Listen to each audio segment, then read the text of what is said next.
부모의 가슴 속에는 늘 자녀들이 가득 차 있고 자녀들 걱정, 염려로 꽉 차 있듯이 하나님의 가슴 속에는, 하나님의 마음 속에는 저와 여러분들로 가득 차 있고 저와 여러분의 생각으로 가득 차 있습니다. 바울은 평생의 소원이 하나가 있는데 그것은 예수 그리스도 안에서 자기가 발견되고 기억되는 것이라 했습니다. 오늘 본문을 보면 그리스도를 얻고 그 안에서 발견되는 것이다 했습니다. 원하기는 저와 여러분들의 이름이 예수님의 가슴에 기억이 되고 우리들의 헌신과 희생과 눈물들이 주님의 가슴에 새겨지기를 축원합니다. 장차 우리들이 그리스도 안에서 발견되기 위해서는 어떻게 할까요? 첫째는 예수님을 얻어야 합니다. 서로 남남으로 있던 사람이 만나서 서로 사랑하고 결혼하면 남이라는 글자에 점 하나가 빠져서 님이 됩니다. 그렇게 죽고 살든 못 살던 사람도 헤어지면 거기에 또 점이 붙어서 남이 되는 것이 인생입니다. 이 부부가 하나가 될 때 그 부부의 가슴 속에 서로를 발견하게 됩니다. 바울은 예수님과 원수로 살았고 전혀 남남으로 살았던 그가 다메섹 도상에서 예수님을 만나고 나서 원수의 관계에서 친구의 관계로, 남의 관계에서 님의 관계로 변화되었습니다. 주님과 한 몸이 되었기에 주님의 것이 내 것이 되고 내가 주님의 것이, 내가 주님 안에, 주님이 내 안에, 주님과 내가 하나 된 그런 신비한 것을 경험했습니다. 주님과 내가 하나가 되는 그 사람은 주님의 것이 내 것이 됩니다. 그래서 주님처럼 하나님 아버지의 아들이 되고 주님처럼 천국이 내 것이 되고 천국 시민권을 가지게 됩니다. 예수님을 발견한 사람은 밭에 감추인 보화를 발견한 사람이고 예수님을 영접하고 소유한 사람은 모든 것을 팔아서 예수님을 얻은 사람입니다. 마태복음 13장에 보면 밭에 감추인 보화의 비유가 나오는데 어떤 소장농이 농사를 짓다가 뭔가 털컥 걸리는 것이 있어서 이렇게 살펴보니 그 안에 보물상자가 나오는 거예요. 이 사람은 좌우로 살피고 그것을 땅에 묻습니다. 그리고 집으로 돌아와서 자기의 모든 것을 팔아서 그걸 삽니다. 소장농이 그 보물을 그냥 드러내면 주인의 것이 되고 말아요.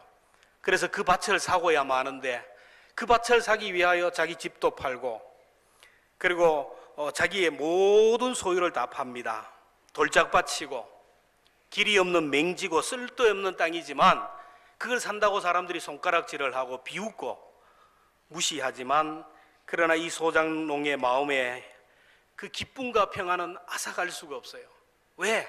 그 밭 안에 모든 것이 들어있기 때문에 이 밭 안에 자기의 모든 생을 투자하고도 남을 그런 귀한 것이 있기 때문에 그렇습니다. 그래서 모든 것을 투자하고 다른 사람에게 빚을 졌습니다. 사도 바울은 보화 대신 예수 그리스도를 얻고 나서 발견하고 나서 그 예수님을 얻기 위하여 늘 모든 것을 투자하고 모든 것을 버렸습니다. 8절에 보면 내 주 그리스도를 아는 지식이 가장 고상하기 때문이라 그를 얻기 위하여 모든 것을 잃어버리고 배설물로 여기면 그리스도를 얻고 그 다음에 9절에 그 안에 발견되려 함이라. 바울은 예수님이 가장 고상한 분이고 예수님이 보배라는 것을 발견하고 그 예수님을 얻기 위하여 모든 것을 버렸다, 잃어버렸다고 했어요. 밭에 감추인 보화를 발견하고 그것을 내 것으로 만들기 위해서는 집에 있는 냉장고, TV, 텃밭 이거는 관심이 없어요. 너무너무 싼값에 팔아버렸습니다. 잃어버린 것과 같아요. 그리고 보배 대신 예수 그리스도를 얻기 위하여 모든 것을 배설물로 여겼다고 했어요. 배설물을 헬라어로 떵이라, 우리나라 말로 똥이라 해서 떵이나 똥이나 비슷한 말입니다. 그리고 더 적극적으로 예수님을 얻기 위하여 자신의 모든 것을 해롭게 여겼다라는 거예요. 예수님을 얻는 일에 있어서 세상적인 모든 것이 해가 되고 독이 되어서 이걸 버렸다라는 거예요. 바울은 자신의 모든 것을 버리고 예수님을 얻었어요. 그렇다면 여러분은 어떻습니까? 진짜 예수님을 발견한 사람, 진짜 예수님을 소유한 사람, 그리고 거듭난 사람은 세상 것에 대하여 관심이 없습니다. 보배 되신 예수님을 알고 그 예수님을 영접하고 그분과 동행하며 연합한 삶을 사는 사람은 주님과의 관계 속에서 님의 관계로 살았어요. 그래서 바울 속에는 오직 예수 그리스도로 충만하였고 예수님의 마음속에 가슴 속에도 바울로 충만했어요. 오늘 우리들이 예수님을 알고 예수님을 영접하면 우리들 속에 예수님이 충만하게 되고 뿐만 아니라 예수님의 가슴 속에 우리들이 충만하게 됩니다. 내 속에 주님이 계시는데, 내 속에 주님이 함께 하는데 무엇가 문제고 무엇이 두렵겠습니까?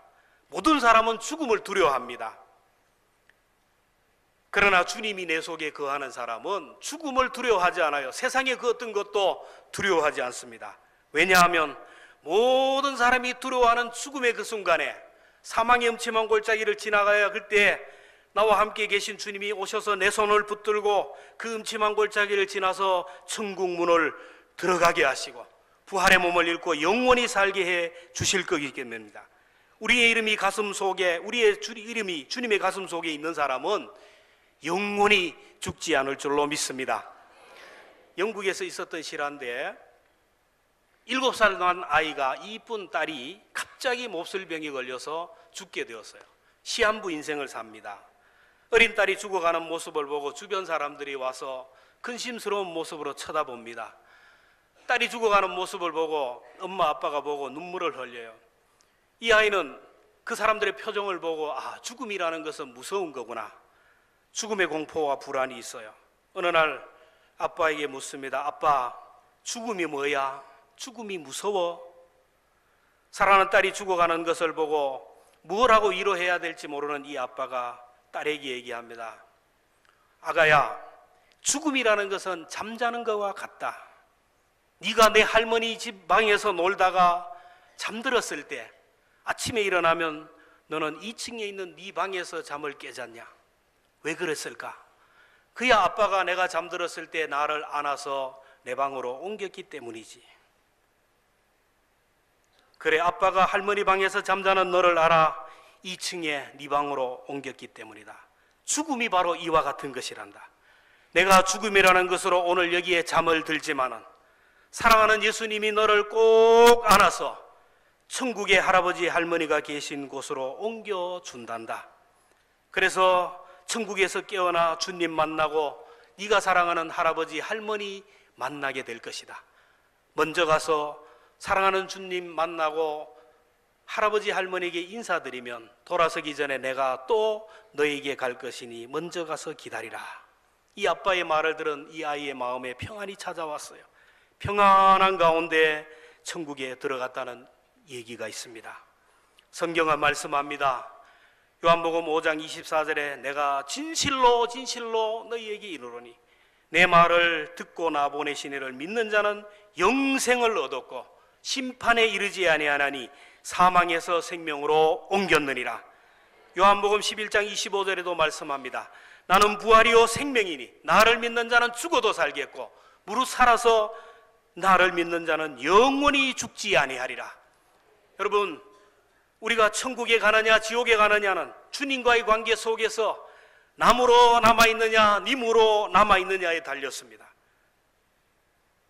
원하기는 저와 여러분 모두 주님과의 관계에서 남이라는 글자에서 학점 하나를 떼고 님의 관계로 변화되어 주님의 가슴에 품기는 우리 모두가 되기를 주의 이름으로 축원합니다.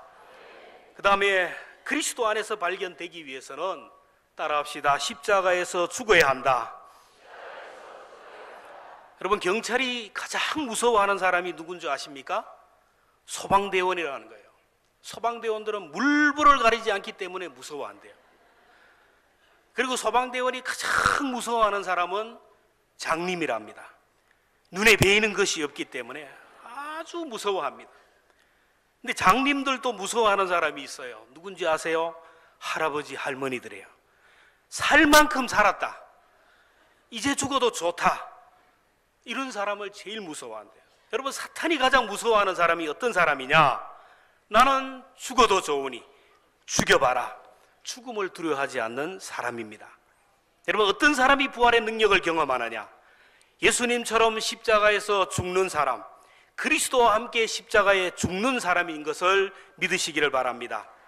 우리가 어떤 사람을 위하여 죽는다면 그 사람 가슴 속에 오늘 우리가 영원히 기억되고 그 사람 사랑하는 주변의 사람들 가슴 속에 기억이 되지 않겠습니까? 주님이 우리 위하여 십자가에 못 박혀 돌아가셨기에 오늘 우리의 가슴은 예수님으로 가득한 것, 그리고 주님의 사랑을 깨닫는 우리 모두의 가슴 속에 예수님 생각으로 가득하지 않습니까? 이제 우리가 주님 위하여 죽으면, 주님의 십자가와 함께 죽으면 주님의 가슴 속에 우리가 영원히 남아있게 되고 성부, 성자, 성령 하나님 가슴 속에 그곳에서 우리를 발견하게 될 줄로 믿습니다. 여러분, 사탄이 생각하지 못하는 것은 바로 십자가를 지는 것이고 죽는 것입니다. 사탄은 예수님을 죽음으로 몰고 가면 예수님이 포기할 줄 알았어요. 예수님을 가장 고통스러운 십자가형으로 몰고 가면 구원의 사역을 포기할 줄 알았어요.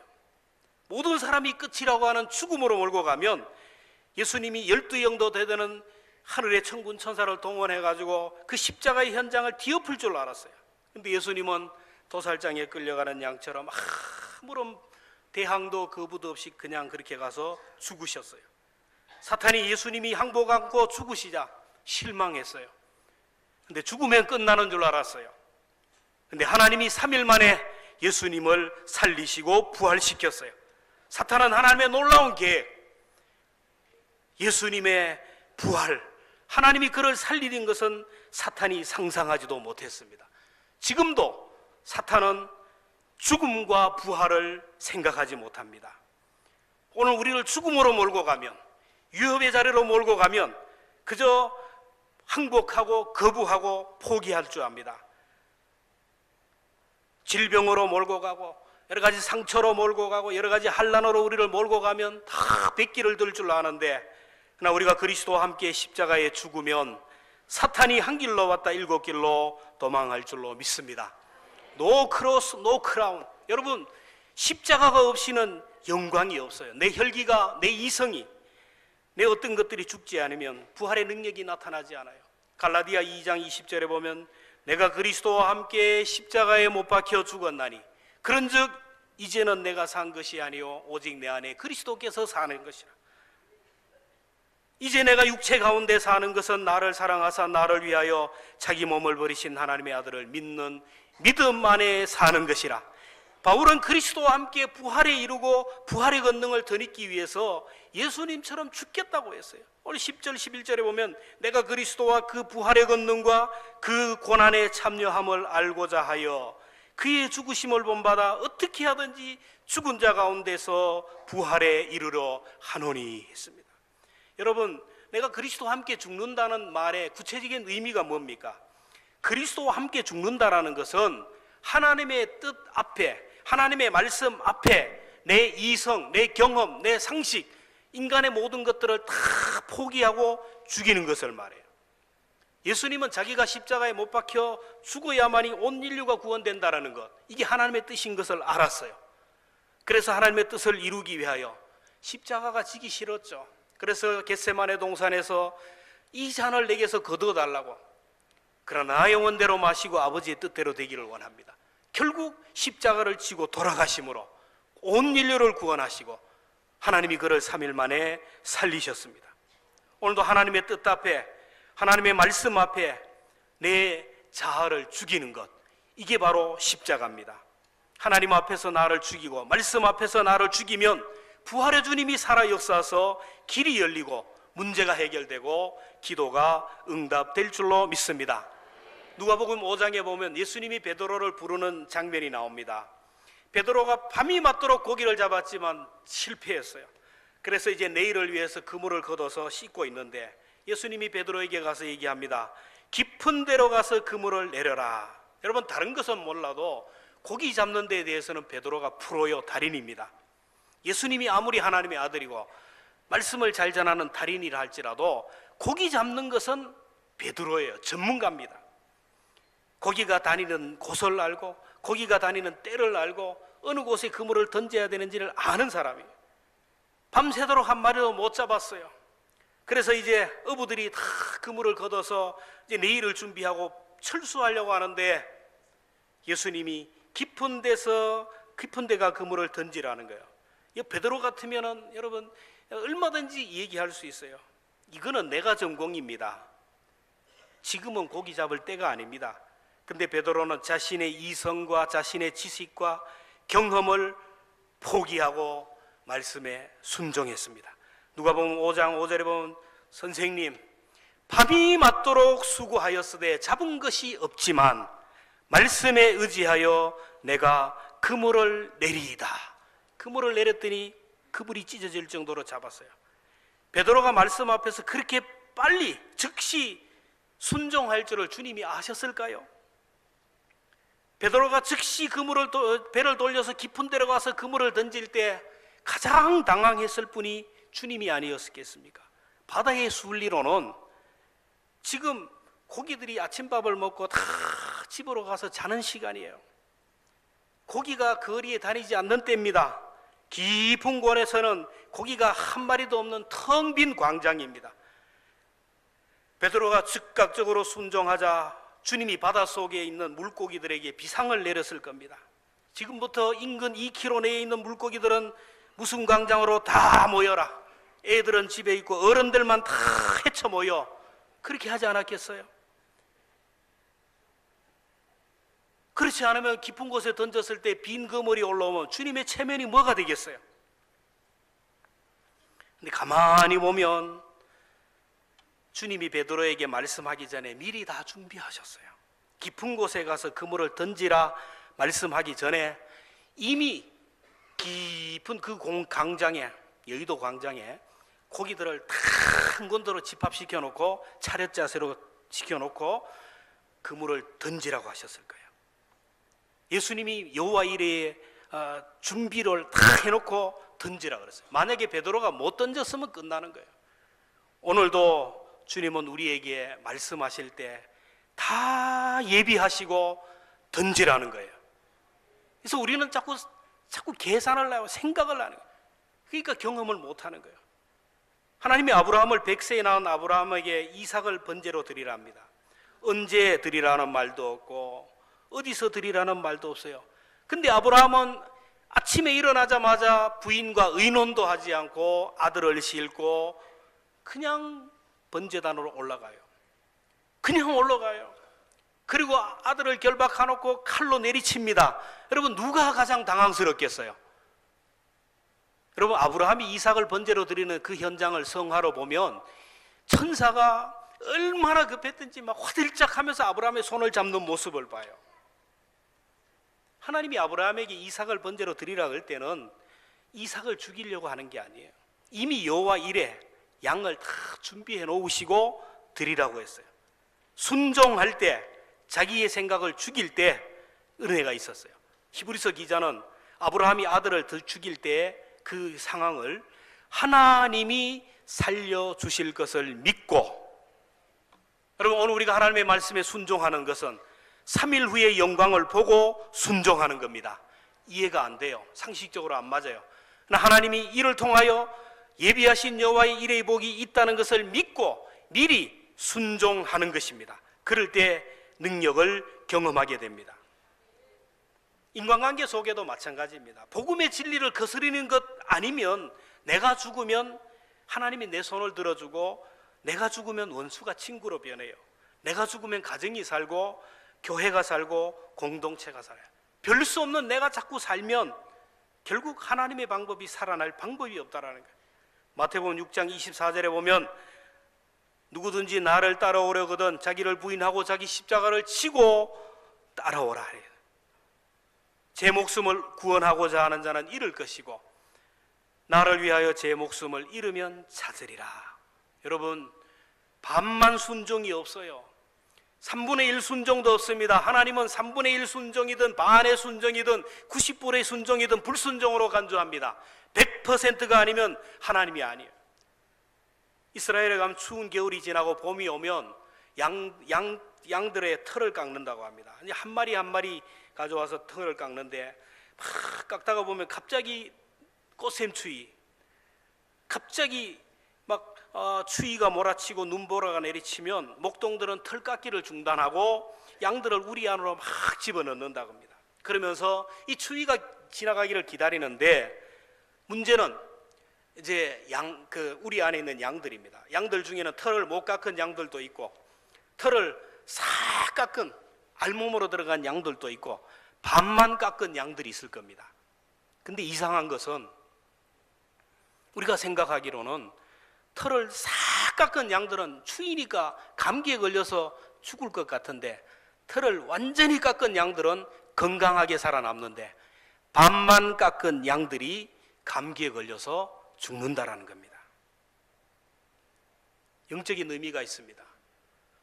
우리가 생각할 때는 100% 순종하고 자기를 죽이고 그렇게 살면 바보처럼 보이지만, 그 사람이 결국 3일 후에 영광을 얻고 승리하지만, 인간적인 머리를 굴리고 적당하게 흉내만 내고 적당하게 체념체례만 하고 이렇게 하면 영적인 감기가 걸려서 힘들어요.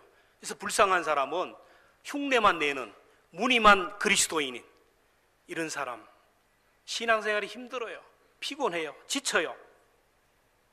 우리 모두가 정말 하나님의 앞에 온전히 순종할 수 있는 십자가와 함께 죽음으로 인하여 부활의 영광을 경험할 수 있기를 축원합니다.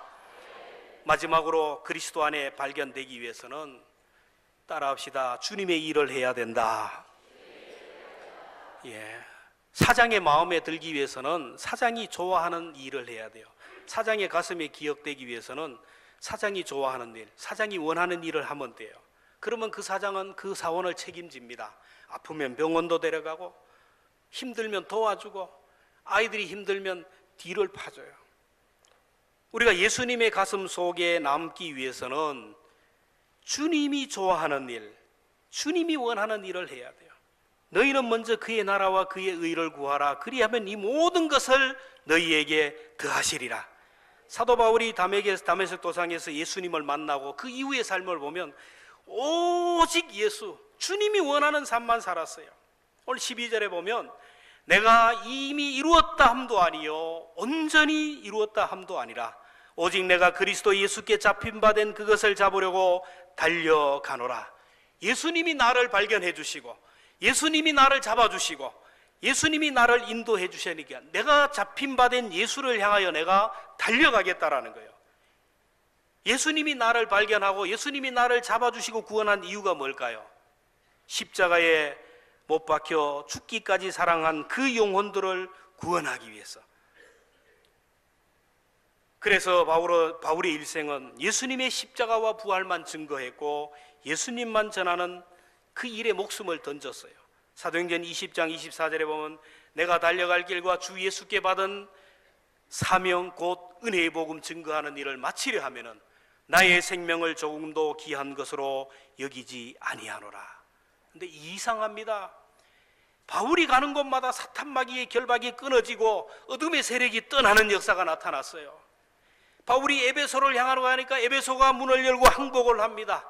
빌립보 성을 향하여 가니까 빌립보가 두 손을 들어요. 고린도 성이 바울 앞에 문을 열고 무너집니다. 헬라와 라틴 문화의 수많은 사람들이 바울이 전하는 복음 앞에 항복을 합니다.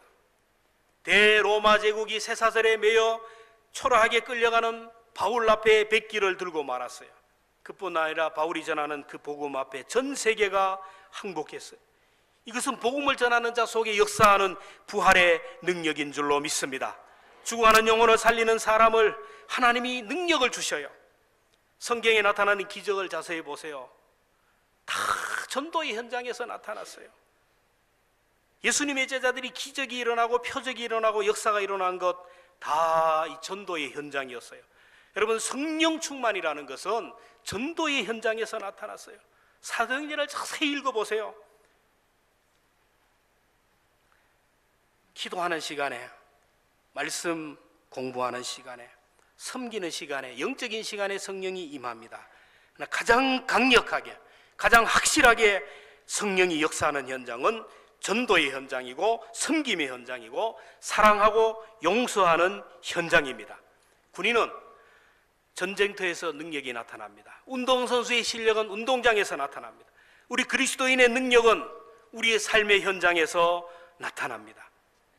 전쟁터에 나가는 싸우는 군인들이 보급품과 필요한 모든 것들을 다 공급해 줄 테니 싸우라는 겁니다. 전쟁에 나가는 싸우니 보급품 걱정하느라고 왜 우리에게 보급품이 없느냐, 왜 우리에게 지원이 없느냐, 그렇게 하면 안 돼요. 하나님이 다 해주시기 때문에 나가서 전하기만 하면, 전도 현장에 나가기만 하면 사람들을 붙여주시고, 내 입을 열어서 지혜의 말을 주어서 할 말을 생각나게 하시고, 내가 복음을 전하면 그 전하는 현장에 하나님이 역사한다라는 겁니다. 근데 한국 교회는 앉아서 자꾸 보급품 타령합니다. 그저 밤낮 무엇을 주십시오, 건강을 주시면 하겠습니다, 물질을 주시면 하겠습니다, 사람들을 보내주시기를 바랍니다, 은사를 주시기를 바랍니다. 구하기 전에 현장에 뛰어들면 현장에서 주시는 은혜가 큰 줄로 믿습니다. 호랑이도 제 말하면 온다는 말이 있듯이, 여러분, 우리가 주의 이름을 부르고 주님을 증거하는 그곳에 부활의 주님이 찾아옵니다. 찬송할 때 주님이 찾아오는 이유는 찬송 중에 우리가 주님의 이름을 부르기 때문이에요. 말씀 듣는 시간에 주님이 오는 이유는 말씀 듣는 동안에 하나님의 말씀이 선포되기 때문이 아닙니까? 주의 이름을 부르며 주의 이름을 선포하며 증거하는 곳에 성령이 강하게 역사합니다. 사탄이 제일 싫어하는 것은 주의 이름을 부르는 것입니다. 주의 이름을 선포하고 증거하는 거예요. 그래서 사탄이 이걸 방해해요. 불평하고 원망하고 한숨 쉬고 다른 사람 비방하고 뒷담화 까고 수근거리는 말은 여러분 귀신을 부르는 말이고 사탄을 부르는 말이에요. 무당이 귀신을 부르는 춤을 추듯이 오늘 많은 성도들이 그 입술로 귀신을 부르는 말을 합니다. 온갖 귀신을 부르는 소리를 해요. 감사하고 기도하고 주의 이름 찬양하고 주의 이름을 선포하고 증거하면 성령님이 찾아오실 줄로 믿습니다. 성령님이 오실 때 그냥 오지 않아요. 우리는 빈손으로 다른 집에 가지만 성령님은 오실 때 반드시 선물을 가지고 와요. 오실 때마다 새로운 선물을 가지고 와요. 그래서 성령님의 은혜를 경험하는 사람은 날마다 새로워져요. 이 성경에 보면 새 노래로 여호와를 찬양하라는 거예요. 매일매일 성령의 능력에 붙들려서 새 노래를 부르고 간증하라는 것입니다. 여러분, 어디를 가든지 주의 이름을 부르고 주의 이름을 증거하고 전도해 보세요. 그 자리에서 부활의 주님이 역사하는 것을 경험하게 될 줄로 믿습니다. 누가복음 10장에 보면 예수님이 70명의 전도대를 파송하는데 이들이 예수님이 가라 그러니까 모르고 갔어요. 억울하게 그냥 갔어요. 가라 그러니까 안 갈 수는 없고 가서 복음을 전하는데 기쁨으로 돌아와서 보고하기를 주여 주의 이름이면 귀신들도 우리에게 항복하다이다. 놀랬어요.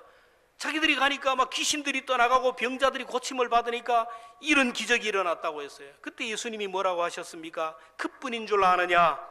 사탄이 하늘로부터 번개같이 떨어지는 것을 내가 보았다.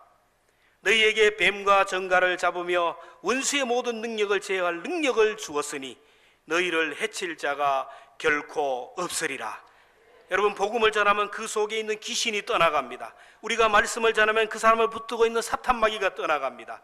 우리가 이 땅에서 죽어가는 영혼을 구원하고 연약한 영혼을 세우는 일에 집중하면 부활의 능력을 경험하게 됩니다. 말씀을 맺겠습니다. 내가 주님을 발견하고 내가 주님을 영접하고 내가 주님을 얻어서 주님과의 관계가 님이 되었습니까? 내가 주님을 위하여 십자가에 죽었나요? 내가 복음을 전하는 사명자로 섰나요? 아닙니다. 우리는 그럴 만한 존재가 안 되고 그럴 만한 위인들이 안 됩니다. 주님이 우리를 먼저 발견했고 주님이 먼저 우리를 찾아오셨고 주님이 우리를 위하여 십자가에 먼저 돌아가셨어요. 주님이 가슴 속에 우리가 먼저 있었다라는 거예요. 먼저 우리를 사랑하셨기에 우리 위하여 주님이 죽으셨어요. 그리고 그 주님이 보혜사 성령님을 한 사람 한 사람 속에 붙여주었어요. 한 사람 한 사람 속에 성령을 부어서 우리의 눈을 열어주시고 우리의 눈을 가리고 있던 수건을 벗겨주셔서 예수님을 보게 하고 십자가를 깨닫게 하고 하나님의 사랑을 깨닫게 했습니다. 부활의 주님이 우리와 함께 하기에 우리 속에 주님을 담게 하셨고 우리 속에 주님을 사랑하는 마음을 부어주시고 주님을 위하여 일하여야겠다는 뜨거운 사명감을 부어주셨습니다.